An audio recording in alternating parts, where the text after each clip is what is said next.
Hello, my name is Matt LaCroix, Marketing Manager for Massey Ferguson and Hesston by Massey Ferguson Hay Equipment. Today I want to talk to you about the difference between a rotary rake and a wheel rake. So on the main part of the field we had really thick hay, not a huge deal, but when you come down here on the light end of the field, you can see here with the V-rake what happens. So you start ending up with two different windrows unless you adjust your V-rake. Now nobody wants to get out and have to do that all the time.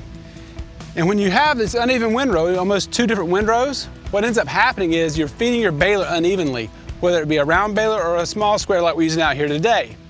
Now on your rotary rake over here, you can see that when you get down to the smaller, lighter crop part of the field, you're gonna have one solid windrow, and you can see the difference. Now the good thing about a rotary rake is the crop continues to dry out while it's in the windrow.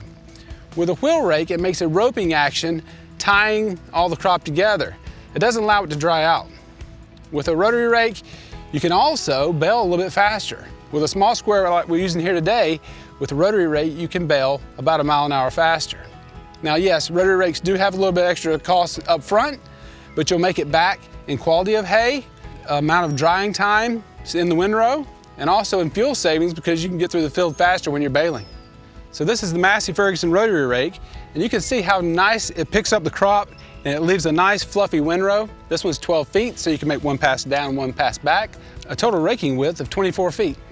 And now you see our V-rake running here. This is a 10 wheel, and you can see the way it grabs the crop and brings it around in the almost rope-like action. This windrow was made by our rotary rake, our RK series. This happened to be made by a 12-foot version. One thing I did talk about earlier was how fluffy the windrow is, and it continues the drying process. You can see inside this windrow, the crop is still able to get some airflow through there and dry down. So this was made with our 10-wheel V-rake. Now inside this windrow, you'll see more of the crop is trying to come up when I'm picking up.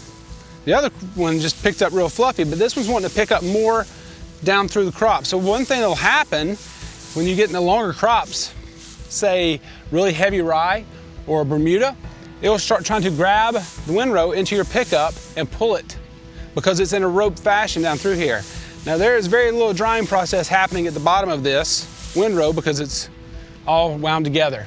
I hope this demonstrates the value of a rotary rake versus a V-rake and what it can do on your operation. For more information, please see your local Massey Ferguson and Hesston by Massey Ferguson dealer or visit masseyferguson.us.